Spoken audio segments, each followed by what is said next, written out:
Dit programma wordt u aangeboden door Centerparks.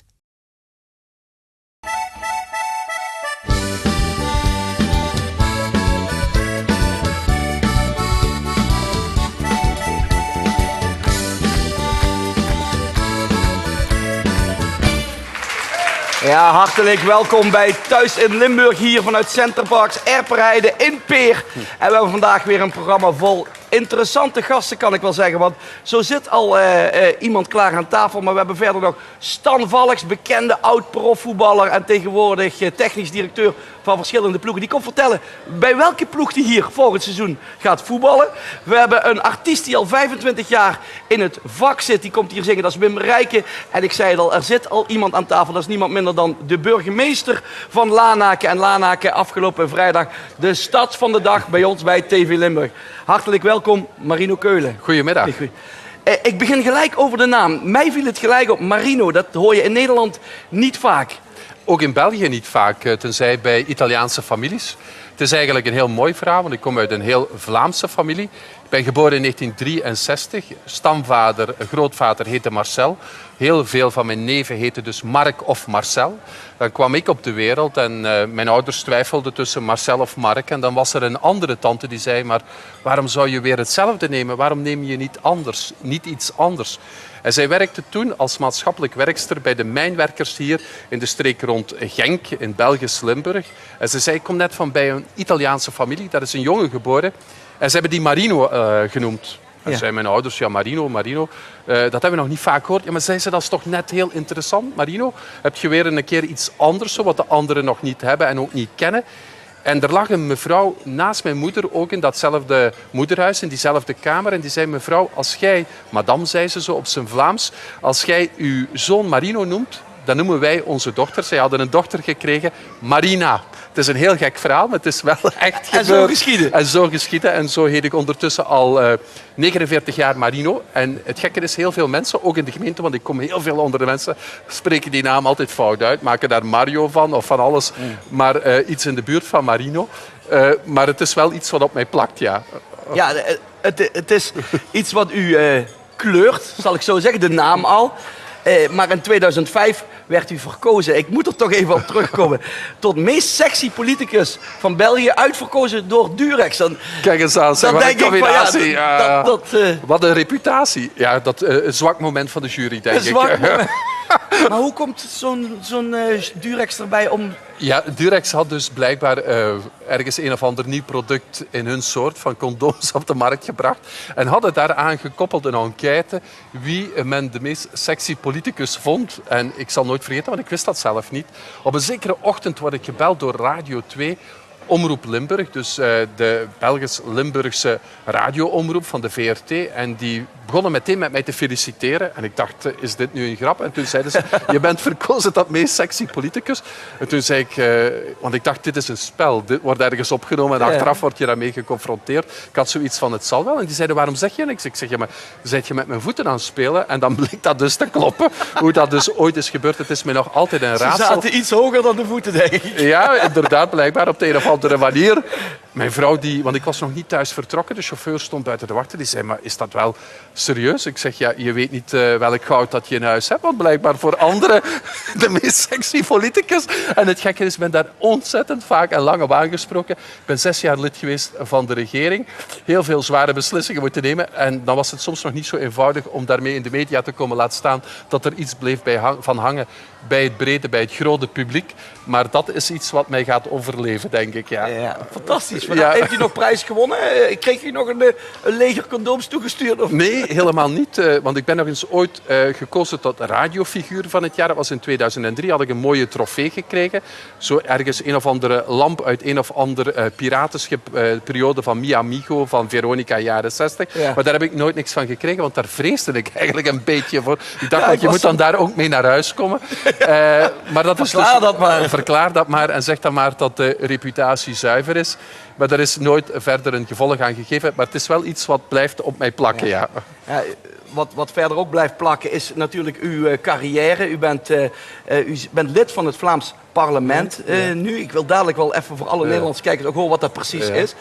En namens het Vlaams parlement bent u ook als minister in de regering geweest. Dus u hebt al een hele loopbaan, kleurrijke loopbaan achter de rug voordat u al als burgemeester van Lanaken. Maar dat Vlaams parlement... Ja. Hoe werkt dat? Ja, want dat is voor Nederlandse mensen niet altijd duidelijk. Dus België is gelijk Duitsland een federaal land, waar de deelstaten ook een eigen regering en een parlement hebben. Zo heb je Brussel, je hebt Wallonië, je hebt Vlaanderen en je hebt dan ook de Duitsstaligen, die hebben dat ook. En eigenlijk is daar geen hiërarchie tussen. Eigenlijk doet België justitie, politie, het leger en de sociale zekerheid. En al de rest zit bij de deelstaten. Dus cultuur, onderwijs, mobiliteit, economie, sport. Dat zit allemaal toezicht op de gemeente bij de deelstaatparlementen. Maar er is geen hiërarchie. Dat staat allemaal op hetzelfde niveau. Wat ook maakt dat het soms heel moeilijk is om tot besluitvorming te komen. Omdat niemand echt de baas is. Aan de andere kant, iedereen regelt ook die zaken dan op zijn eigen manier. Bijvoorbeeld alles wat te maken heeft met onderwijs is in Vlaanderen anders geregeld dan in Wallonië. Hetzelfde als het gaat over economie, hetzelfde als het gaat over bijvoorbeeld het toezicht op de gemeente. Alleen wat doen we nog samen? Sociale zekerheid, de solidariteit, het leger, de politie, dat gebeurt, en justitie, dat gebeurt nog op Belgisch niveau. En daar is dan het Belgisch parlement en de Belgische regering verantwoordelijk voor. Kijk, voor de mensen die het niet wisten, ik was er één van. In een notendop. In een notendop, maar collega van u, voorzitter van het Vlaams parlement, is Jan Peumans. Zit morgen hier. Kunt u nog wat moois over hem vertellen? Kunnen we het hem morgen even voorleggen? Jan is denk ik een van de meest kleurrijke figuren. Is dus wat je noemt een eigenzinnig iemand. Heeft ook eigenlijk een carrière voordat hij in de politiek stapte uitgebouwd professioneel in Nederland. Kent Maastricht heel goed, is daar ook geboren. En is de enige in het parlement met wie ik dialect spreek. En die relatie is altijd zeer goed geweest. Maar Jan is zo iemand die een beetje dwars is en daardoor eigenlijk wel, wij noemen dat het zout in de pap is in de Vlaamse politiek. Als iedereen ja zegt, dan durft Jan nee zeggen en heeft hij daar ook nog wel argumenten voor. Ik ben ook blij voor hem, want hij is een stuk ouder dan ik. Hij heeft een heel lange carrière achter de rug. Hij heeft lang moeten wachten eer hij doorbrak. Maar staat er nu, is nu voorzitter van dat parlement. Het is hem ook van harte gegund. Hij doet dat trouwens heel goed. Maar nog een vraag aan Jan, of een stelling? Een stelling? Waar hij eens mee mag worstelen morgen? Of hij nu echt wil burgemeester van Riemst worden of dat hij dat gewoon zegt in het kader van de campagne. Want hij was vroeger burgemeester van mijn buurgemeente van Riemst. Mijn moeder is trouwens van Vleitingen van Riemst afkomstig. Ik heb daar wel iets mee.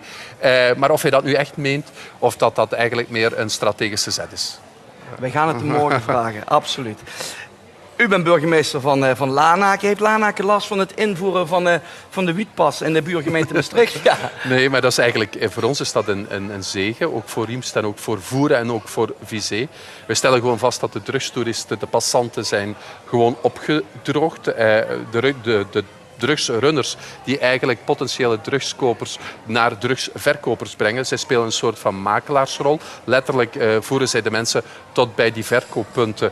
Dat zien we ook veel minder in het straatbeeld. Dus voor ons is het eigenlijk een pluspunt. Wij staan erachter. En ik moet u zeggen, de Nederlandse... In Nederland wordt er verdeeld naar gekeken. De Nederlandse politie is dat bij ons ook komen uitleggen op de gemeenteraad. En daar is vooral de hoop dat men niet te snel nu in Nederland, in Zuid-Limburg, maar ook in de andere grensgemeenten het geweer van schouder gaat veranderen en een beetje handhaaft en volhoudt. Dit is een uitputtingsslag.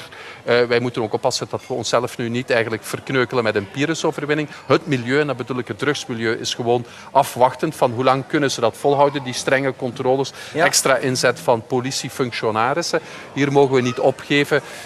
Een wereld zonder drugs is een utopie, maar aan de andere kant, we voeren vaak heel fervente strijd tegen de sigaret. Diezelfde die strijd voeren tegen de sigaret, willen dan altijd heel tolerant zijn naar drugs.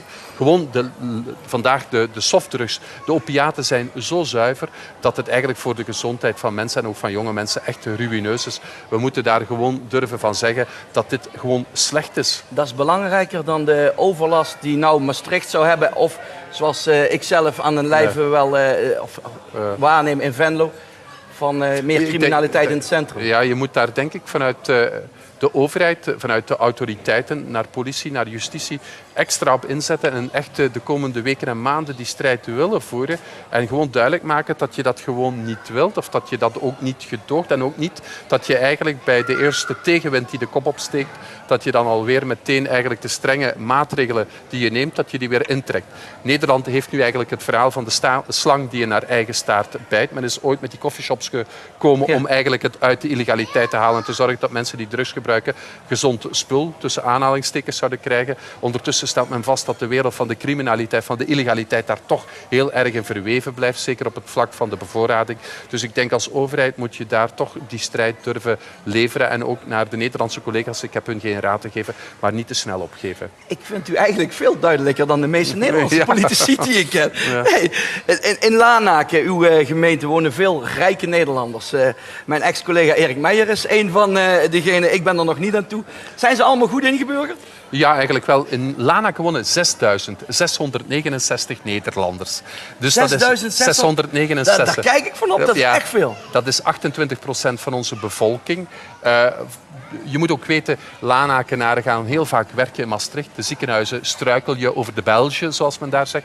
Ja. Ook bij Moza, de aardewerkindustrie, zitten heel wat Belgen. Belgen zijn daar gegeerd als goede werknemers. Waar ontstaan de meeste relaties en die dan uiteindelijk uitmonden in een huwelijk? Dat is net op de werkvloer. Nee, we hebben die mensen graag en dat gaat ook goed.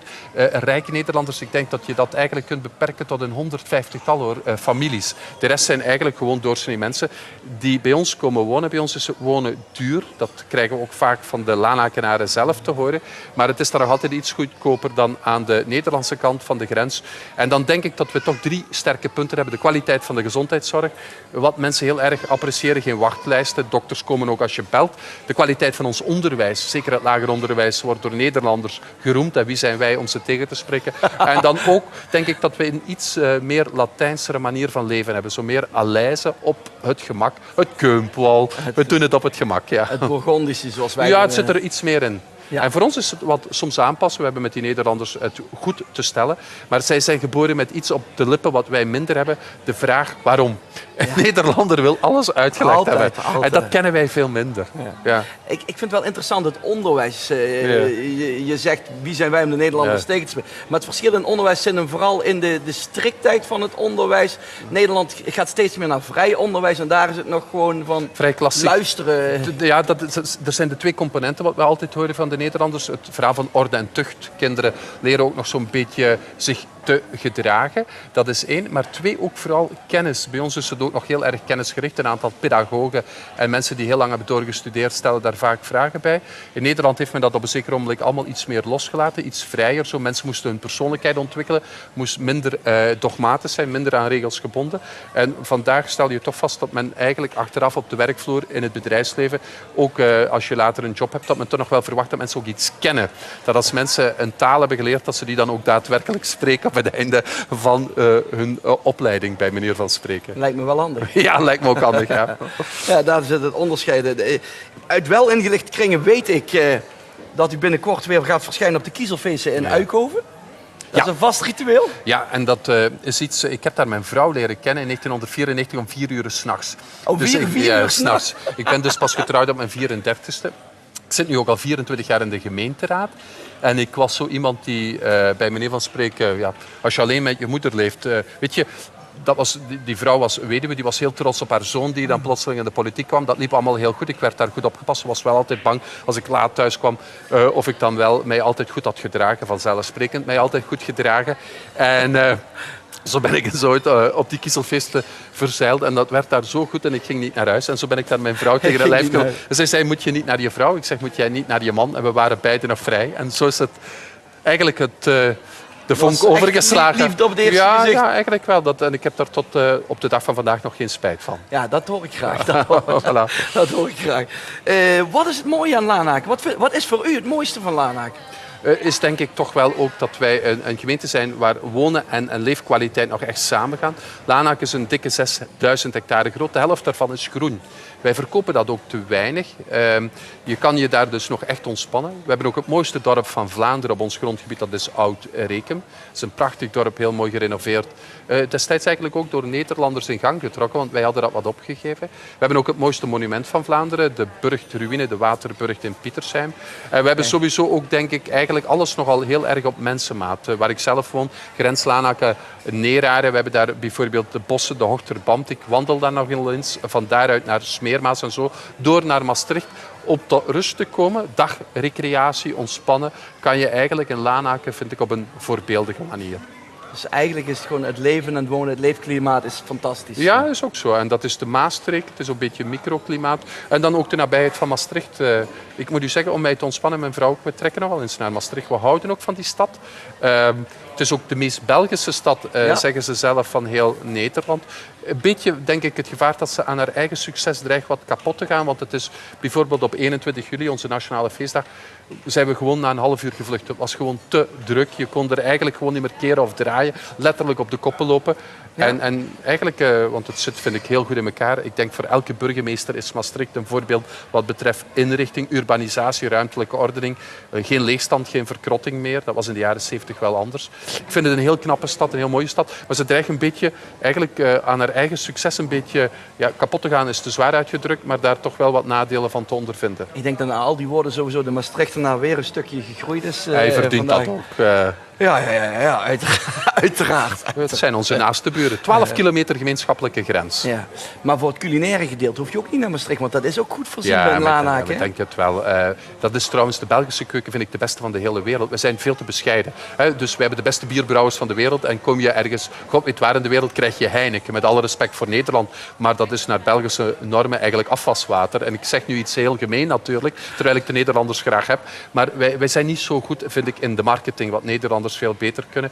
Ook wat betreft restaurants. We hebben bij ons een aantal heel fijne eethuizen voor elke beurs. En dus eigenlijk, dat is wat we ook vaak tegen elkaar zeggen. Als we op vakantie gaan, we gaan 1 keer per jaar, 10, 11 dagen, ook nooit langer. Meestal Portugal of Sicilië. Maar als we dan thuis zijn, we houden van die 2 landen heel veel. Het Zuid-Europese temperament en keuken. Maar ik moet ook genoeg afstand van thuis hebben, want anders, ik ben zo iemand, ik ga naar de kust op vakantie, maar als in mijn gemeente iets te doen is, een gouden bruiloft, dan spring in de wagen, kom ik terug en rijd ik weer terug naar de kust. Dan zei mijn vrouw, dat heeft ook totaal geen zin, Marino. Dus doen we dat en dan is het ook ver genoeg en dan pak ik ook echt vakantie. Maar dan zijn we toch weer, als we thuiskomen, zeggen we, ja, god, wat gaan we zo ver zoeken? Als je dan het weer, als het een beetje wil meezitten, en deze dagen valt het toch een beetje mee in onze konterijen, ja, dan is het toch eigenlijk zelden mooier dan bij ons in de Maastreek. Dat is geen chauvinisme, dat is feitelijk zo. Vreemdelingen zeggen me dat ook heel vaak, hoe mooi dat het is. Ja. Ik vind het zelf een hele mooie afsluiting. Ik bedoel, een burgemeester die zo lovend is over zijn eigen gemeente. Het kan niet anders, maar volgens mij heeft hij ook nog een beetje gelijk. Marino, hartelijk dank voor de komst. Heel veel succes met Lanaken en met de verdere carrière. Dank u wel. Wij gaan naar onze artiest van vandaag. 25 jaar in het artiestenvak. Jij bent mijn zomer. Hier is Wim Rijken.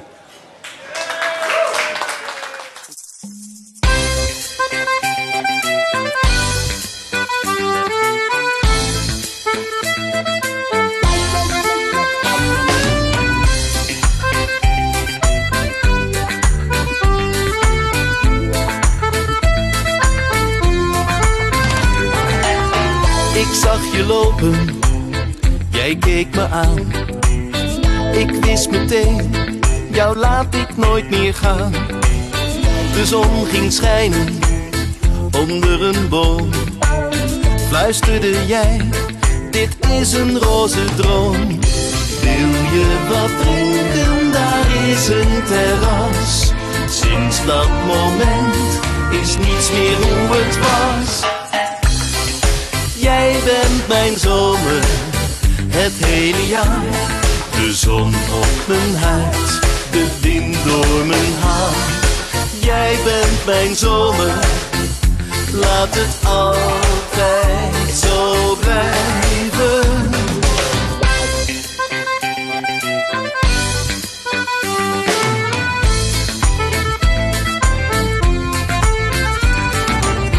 Je warme ogen maakten me blij.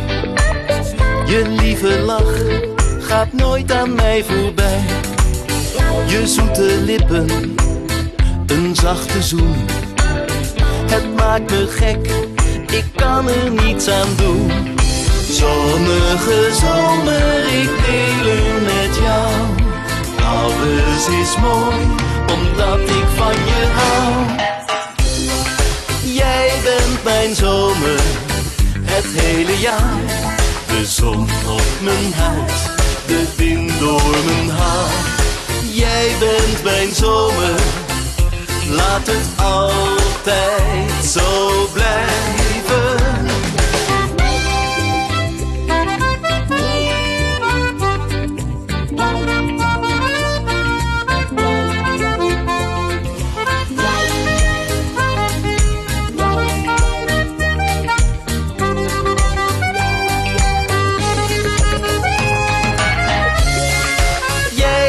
Mijn zomer, het hele jaar.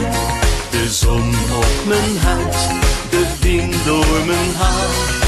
Jij bent mijn zomer, laat het altijd zo blijven. Jij bent mijn zomer, het hele jaar. De zon op mijn huid, de wind door mijn haar. Jij bent mijn zomer, laat het altijd zo blijven.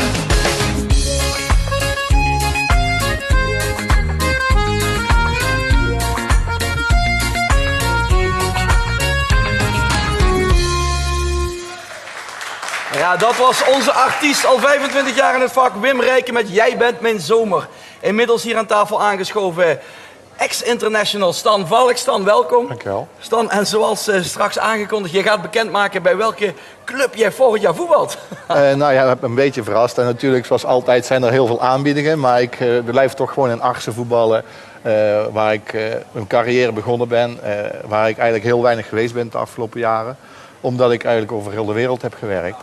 Ja, je hebt de laatste jaar in Polen gezeten, daarvoor in China. Ja. Maar toch vond jij altijd tijd om een wedstrijdje minimaal 1 keer per maand te voetballen met DEV Arcsen 4. Ja, nou ja, dat hoeft niet per se met DEV Arcsen te zijn. Ik voetbal sowieso nog heel graag. Ik voetbal bijvoorbeeld ook... een weekend hebben we dan met oud VVV gespeeld. Ik voetbal af en toe met oud PSV mee. Een World Master Team. Ik heb in de periode dat ik in Krakau zat, heb ik ook bij oud Wisła Krakau gespeeld. Dus ik voetbal gewoon nog heel graag. En nou ja, en dan voetbal je graag met mensen die je goed kent en waar je veel plezier mee hebt. En ja, en mijn roots liggen in Arcsen en ik heb daar nog vrienden wonen. Ik heb daar nog bijna al mijn familie die woont daar. Dus ja, ik stapte dan zondagochtend als ik in Nederland was om 8 uur in de auto om daar... Vanuit Valkenswaard, waar je nou woont? Waar ik nu woon, ja. Dus ja, en ik verheugde me op iedere wedstrijd. En het mooie, ik zet dan...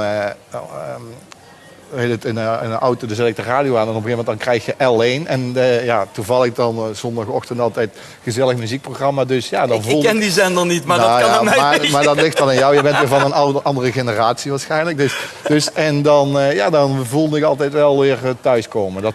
Iedere zondagmorgen dan heb ik dat. Ja, ik voetbal nou een jaar met jou. Tenminste, als je er bent, zoals gezegd, 1 keer in de maand ongeveer. Ja. En mij valt op, als jij binnenkomt in een kantine... Je ziet het aan je, je komt thuis. Die voetbalclub DEV, dat is jouw familie ook. Ja, nou ja, afgelopen weekend heeft DEV tegen VVV gespeeld. En ik ben daar ook geweest. Ook iets voor de sponsoren gedaan. Niet zo heel veel trouwens. En ik moet eerlijk zeggen, ja, het was veel volk. Ongeveer 1000 mensen. Ik heb eerlijk gezegd bijna niks van de wedstrijd gezien. Omdat ik door heel veel oude bekenden die ik jaren niet gezien heb. Bijvoorbeeld een aantal jongens waar ik in de jeugd mee samen heb gespeeld, die had ik misschien al 10 jaar niet meer gezien. Dus ik heb eigenlijk was een beetje sociale contacten ophalen. Dus ja, en dan rijd ik, en dat geeft mij heel veel plezier. En dan rijd ik met een heel goed gevoel naar huis toe weer. Ja, maar jij doet zelf volgen op de normaalste zaak van de wereld. Dus jij vindt dat ook normaal, denk ik. Maar er zijn genoeg voorbeelden van jongens die in een dorp, die in hun eigen dorp waar ze geboren zijn, of niet meer komen, of geen rol van betekenis meer, geen binding meer mee hebben. Nou, ik ben van karakter vrij sociaal, of nou erg sociaal en ook loyaal volgens mij. Ik heb in mijn actieve carrière ook voor relatief weinig clubs gespeeld. 3 clubs, hè? 3 clubs. In die periode was je natuurlijk als speler ook bijna altijd nog gebonden. Dat was voor het Bosman-arrest, zeg maar. Dus ook al liep een contract af, dan kon een club toch uiteindelijk zeggen, transfersom vragen. En als je niet en als dat niet lukte, dan werd je gewoon gedwongen om bij te tekenen. Dus toen was het ook wat moeilijker om ieder jaar te switchen. Maar buiten dat ben ik gewoon, waar ik me goed voel, daar blijf ik graag. Maar nu door de jaren heen heb ik ook ontdekt dat het avontuur ook heel aantrekkelijk is. Ja, dat wil ik taak dan doen. Maar ik wil nog heel even naar die clubs toe. Ik bedoel, VVV heel lang, totdat PSV aan de deur klopt. De kans van je leven die je met 2 handen grijpt. Bij PSV als speler en later zelfs als technisch directeur naam opgebouwd. En dan ga je in één keer naar Sporting Lissabon. Ik denk, nou gaat hij voor het geld. Maar als ik de verhalen hoor van jou, van iedereen. Als jij nou in Lissabon komt, denk ik dat je nog door iedereen naar binnen gesleept wordt van kom even een pilsje pakken. Ja, dat was een fantastische tijd ook. Voor mijn gevoel was het eigenlijk een lange vakantie. Hè. Natuurlijk moet er van alles. Je moet trainen, moet wedstrijden en voorbereiden, rusten. Maar buiten dat was het leven daar gewoon ook heel goed. En ja, iedereen die mij kent, die weet dat ik sowieso wel van de goede dingen van het leven houd. Maar bijvoorbeeld in Lissabon daar hebben we het meegemaakt dat we na een training met Bobby Robson, die toen daar trainer was, die mij overigens meegenomen heeft naar Sporting Lissabon, dat we na een training ergens gingen lunchen.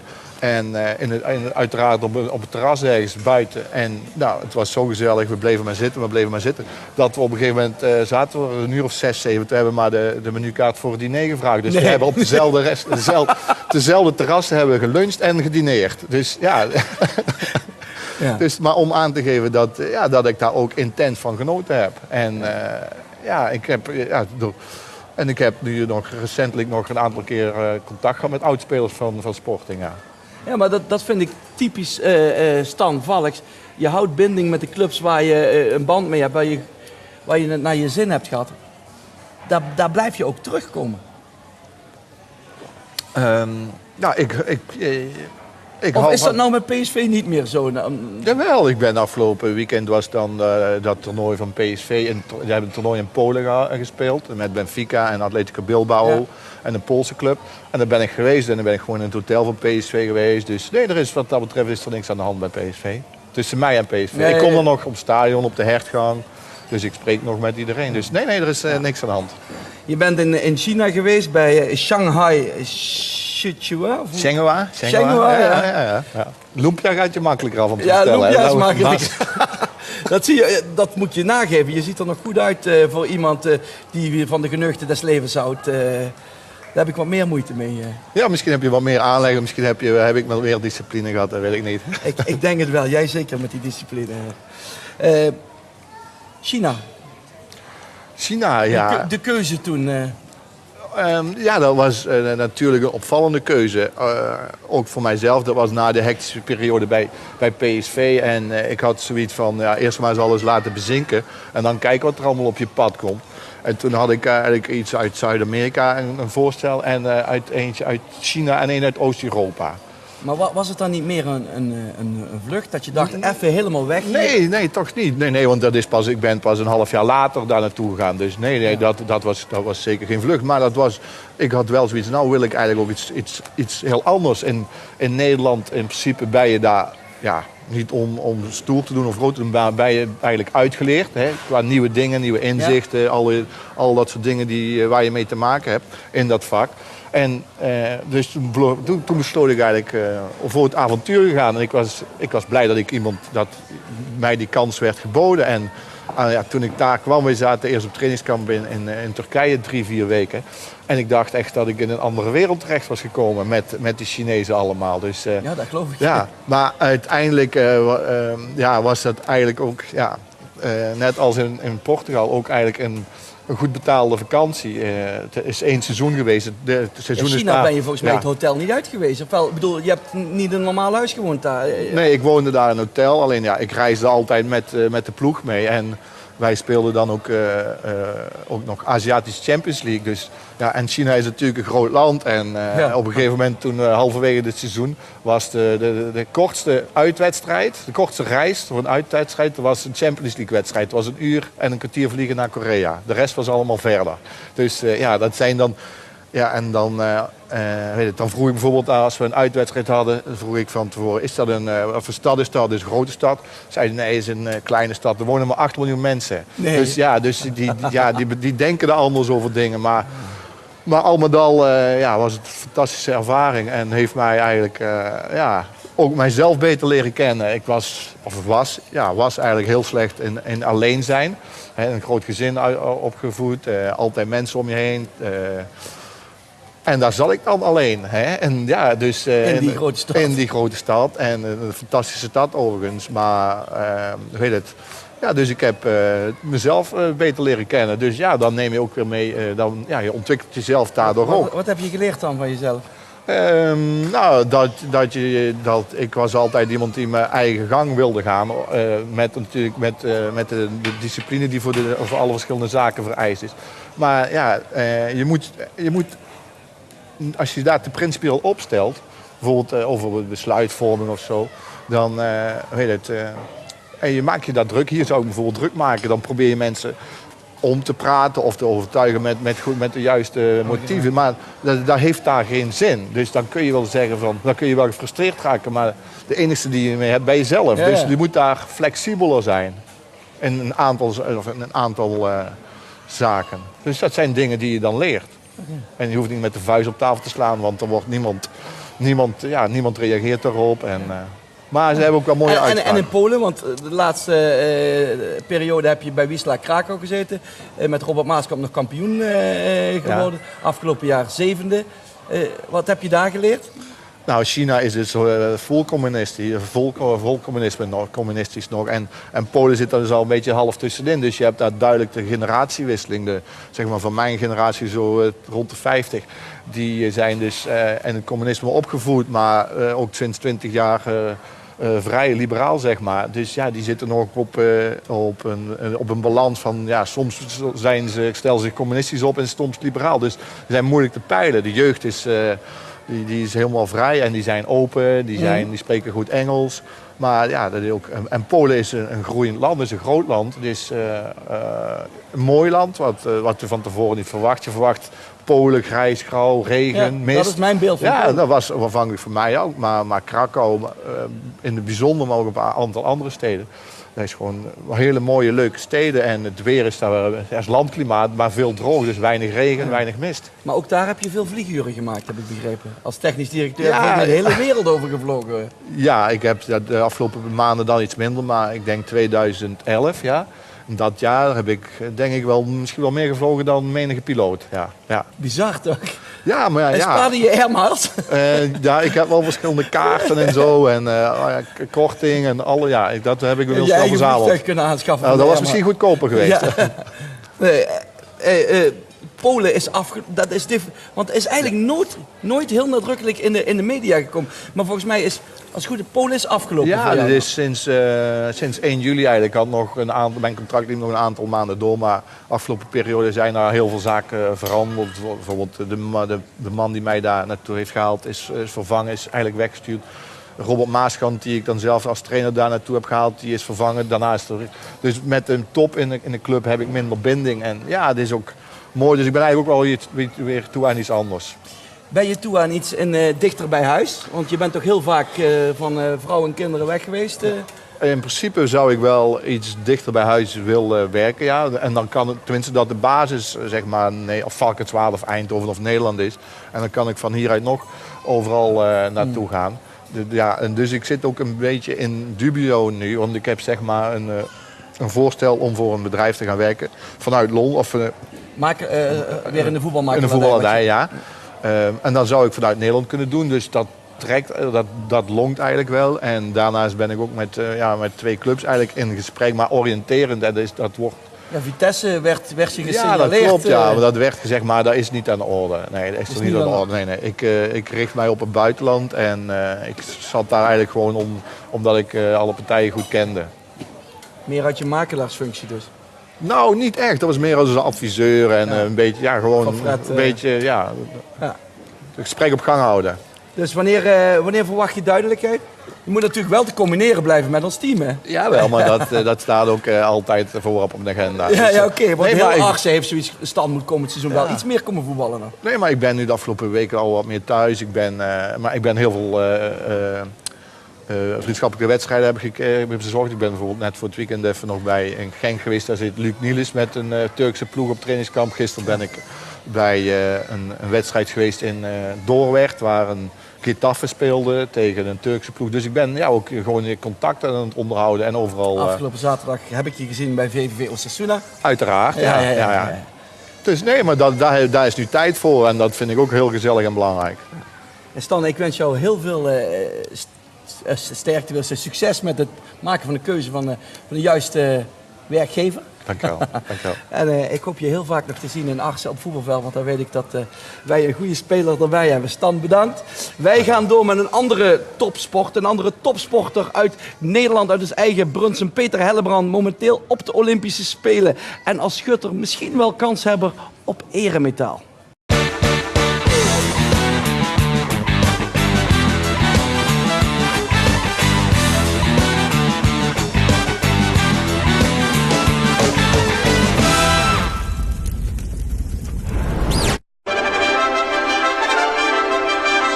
Welkom bij een nieuwe aflevering van Sportarena Olympia.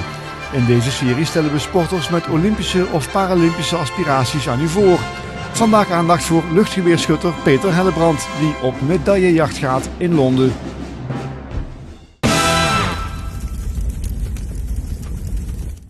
Huize Hellebrand in Brunssum is versierd. Peter gaat naar Londen. Dat is heel mooi voor de luchtgeweerschutter, maar het was eigenlijk ook wel min of meer volgens verwachting. Ja, eigenlijk wel. Het was vormbehoud nog. En goed, theoretisch moet dat geen probleem zijn om dat te halen. Maar uiteindelijk is het natuurlijk... je moet je het wel nog even doen. En dat is gelukt, meteen bij de eerste poging. Dus. Dat is mooi, want het neemt veel druk weg. Meedoen aan de Spelen is geweldig, maar als je er toch bent kun je maar beter proberen een medaille te pakken. En Peter heeft ook een voorkeur voor een kleur. Ja, goud. Ja, nee, uiteraard. Daar ga je altijd voor. En natuurlijk, elke medaille is super. Maar goud, dat is natuurlijk het ultieme doel. Dat is ook reëel, denk je? Ja, reëel. Wat kun je ervan zeggen? Qua score zou het kunnen. Zeker niet onmogelijk. Maar dan moet je er wel erbij zeggen. Zoiets groots als spelen heb ik nog nooit meegemaakt. Als ik ga kijken, überhaupt qua wedstrijden, World Cup, EK heb ik nog nooit een medaille gehaald. Dus of het dan meteen reëel is om te zeggen van nou, bij de eerste keer bij de Spelen ik haal een medaille. Ik hoor niet bij de favorieten. Maar als ik dan kijk naar de scores, München in januari wist ik de wedstrijd te winnen en daar was ook de hele wereld op aanwezig. Dus op de kleinere wedstrijden is het me in ieder geval al gelukt. Tenminste relatief dan, daar staat dan geen titel tegenover. Ik heb laatst iemand horen zeggen van ooit moet de eerste keer zijn, dus dan hopelijk op de Olympische Spelen. Schieten is geen alledaagse sport. Je moet er om te beginnen mee in aanraking komen. Dat gold destijds ook voor Peter Hellebrand. Ja, mijn neef die schoot en, hier op de vereniging in Landgraaf. En toen ik een jaar of ik denk 10 was, toen zei ik dat dat lijkt me wel leuk. Ja, dan zei mijn oom meteen van dan ga je toch eens een keer met hem mee kijken op de vereniging. Ja, zo ga je een avondje meekijken, word je lid en dan begin je met 1 keer in de week te trainen. En voor je het weet sta je 5 keer in de week op de baan. Wat dachten je ouders in het begin? Ja, moeilijk.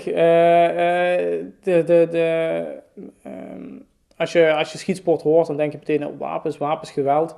En dus natuurlijk, ze hadden ook van tevoren ook zoiets van, het zal wel. Hè. Mijn neef was een redelijk rustige jongen, dus ze hadden wel zoiets van, als hij daar bij die vereniging zit, zal het wel goed zijn. Maar ze zijn meteen in het begin ook mee komen kijken. En ja, toen ze hier op de vereniging kwamen en zagen dat het echt extreem op het sport gericht is. En er werd geen alcohol geschud, dat soort zaken. En dan zie je dus dat er echt puur op de sport gefocust wordt. Ja, toen waren ze eigenlijk meteen om.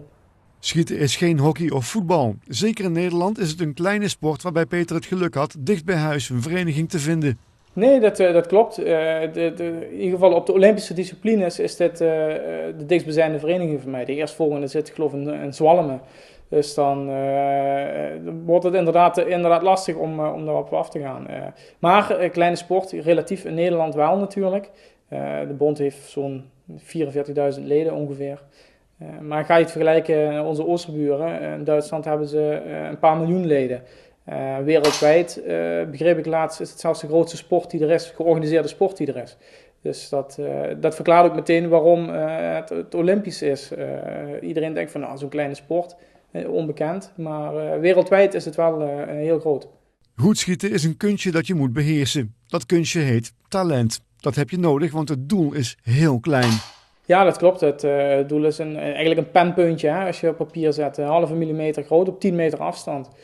Dan kun je bedenken wat voor minimale beweging je maar mag maken om dat nog te raken. Wat erbij komt kijken. In ieder geval ultieme lichaamsbeheersing. De fijne motoriek, dat is gigantisch belangrijk. Hè. Je voelt meteen, voordat je eigenlijk gaat bewegen, voel je al van, oh, daar komt een beweging aan. En die weet je dan meteen te compenseren. Daarbij komt nog, wat ik al aangaf, bij de top is het zo dat die techniek redelijk beheerst wordt door iedereen. En dan komt bij kijken van wie houdt zijn zenuwen onder bedwang op het moment dat ik van de 60 wedstrijdschoten er 50 gedaan heb en weet van, oh, ik sta op plaats 1 en ik moet nog 10 schoten. En dan is het, dan zie je pas echt wie er bovenuit steekt. Kun je daarop trainen, die mentale factor? Ja, absoluut.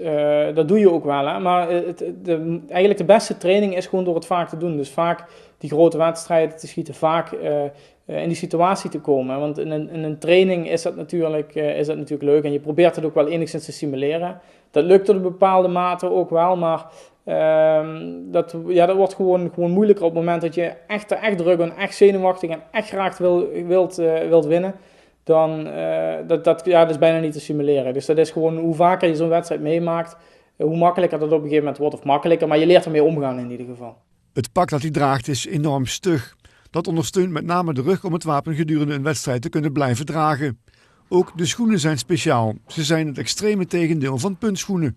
Ja, dat klopt. Ja. Ze zijn helemaal vierkant eigenlijk. Tenminste, de zool is vierkant. Dat ziet eigenlijk het raarst uit. Dat heeft eigenlijk de minste functie. Dat is meer om knielend, zodat je zit je eigenlijk op je schoen, zodat hij niet wegrolt. Hetgeen wat het verschil maakt is de zool. Normaal gesproken een gewone schoen heeft een gebogen zool, zodat je makkelijker kunt lopen. Ja, wij willen juist niet lopen, we willen juist stilstaan. Dus die zool is helemaal plat en van redelijk stijf materiaal. Goed, er zit regelgeving aan, maar het is stijver dan een normale wandelschoen eigenlijk. Uiteindelijk is mentale kracht doorslaggevend. De kunst is, ondanks de druk, momenten te pakken waarop je tussendoor kunt ontspannen. Je moet dat inplannen, ook op het moment dat je afleidende gedachten krijgt bijvoorbeeld. Je hebt 20, 30 schoten gedaan, je staat al een uur op de baan. Op een gegeven moment zie je iets om je heen gebeuren en je bent afgeleid. Dan is het zaak om dat te registreren en dan te zeggen van, oh, even rustig. Ik zet even mijn geweer terug op mijn statief, waar je op rust tussen de schoten. En ik wacht heel even en dan begin ik weer overnieuw. Dat soort momenten moet je op het juiste moment ook prikken. Want je kunt je concentratie niet vasthouden zo'n hele wedstrijd.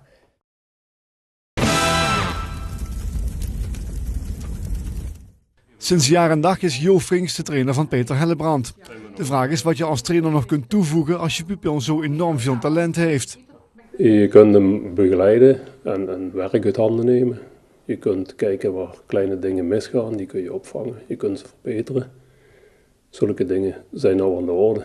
Het is niet meer zo het grote, grove werk van de schiettechniek, want die beheerst hij wel. Ik zag je net nadrukkelijk over zijn schouder meekijken. Ja, ik keek naar zijn kogeltunnel en aan die kogeltunnel kun je zien wanneer het schot afgaat en of het goed afgaat. In dit geval is het niet zozeer het springen van het geweer, want dat doet een luchtgeweer bijna niet. Maar als je er een beetje routine in hebt, kun je wel zien of die goed afgaat of niet. Voor de duidelijkheid, het is niet zomaar een luchtbugs, dit gaat onder hoge druk. Dit is een match luchtgeweer en dat is heel wat anders dan die geweren waar je vroeger mee blikjes schoot. Dat kun je niet vergelijken. Het is, hoe zal ik het zeggen, een oude Volkswagen vergelijken met een Ferrari, dat gaat niet. Alles draait om details. Als hulpmiddel heeft Frings een computerprogramma waarmee hij zeer sterk vergroot de beweging van de buks kan volgen naar de 9 en de 10. Ja, je kunt zien de beweging die het geweer maakt tijdens het inkomen over de kaart. En hoe de schutter beweegt in de 10. Of in de 9, tussen de 9 en de 10. En daaruit kun je afleiden wat voor fouten er zijn, of het niet geen fouten zijn. Je kunt zien of die constant schiet. Elke keer binnen dezelfde tijd. En zulke dingen. Kun je in absolute afstanden aangeven hoe groot die 10 is? Hoe klein die 10 is, kan ik beter zeggen. De 10 is een halve millimeter groot. Dat is verschrikkelijk, op 10 meter afstand. Ja. Maar het gaat, hè. Ja, nee, dat blijkt, maar dat is eigenlijk onmenselijk. Nee, onmenselijk is dat niet. Een kwestie van trainen. Hè. Een kwestie van trainen, zegt hij. Een halve millimeter op 10 meter afstand. Het lijkt bijna onmenselijk, zo'n extreem vaste hand. Ja, dat is een kwestie van vroeg beginnen en doorzetten. En dan lukt dat wel. Talent.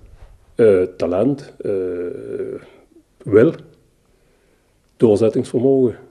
Want anders heeft talent geen zin, hè.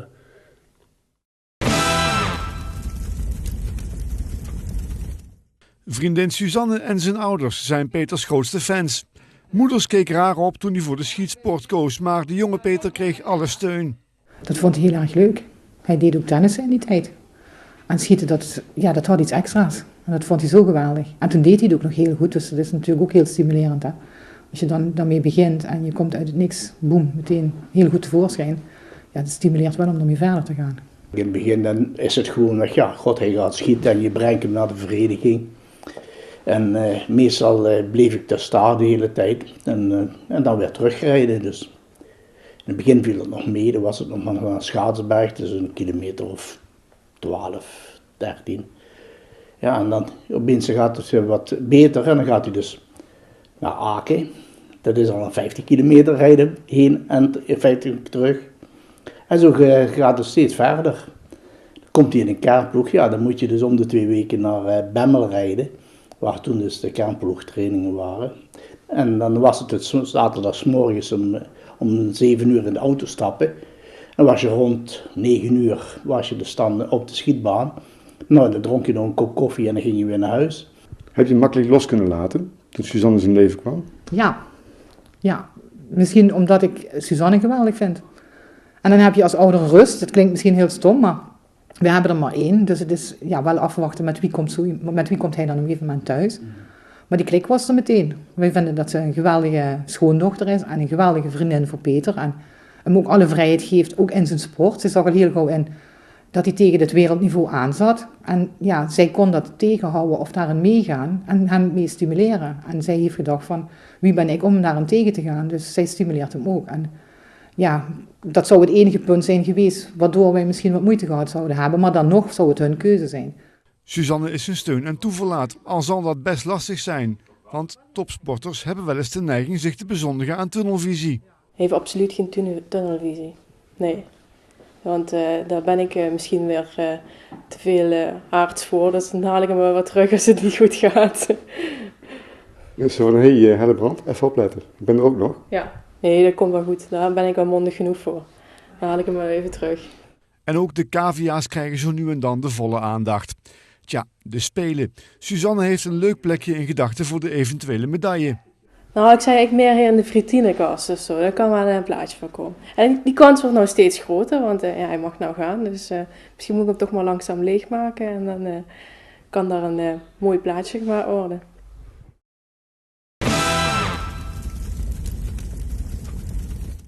De meeste sporters beschikken over een iPhone, iPod of iPad. Peter heeft een iPhone.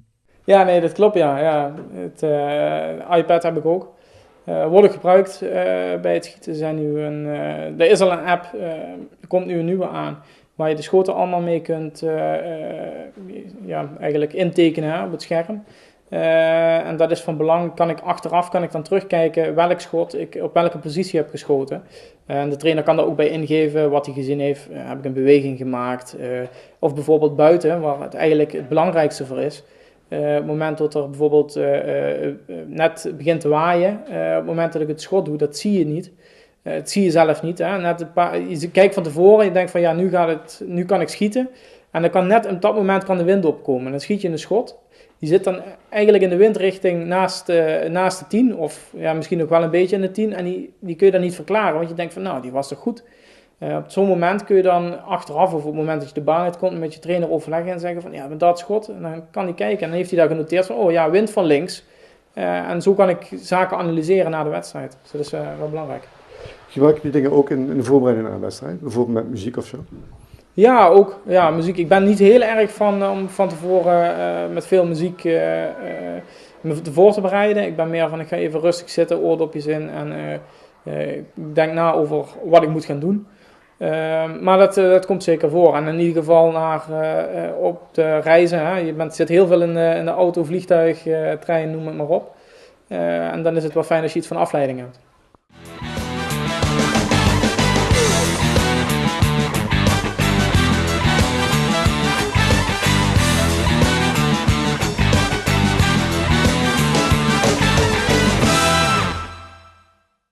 Wij duimen voor een goed resultaat van Peter Hellebrand op de Olympische Spelen. Wij gaan er tussenuit voor de reclame en zijn dadelijk bij u terug met de artiest van vandaag, Wim Rijken. Tot zo!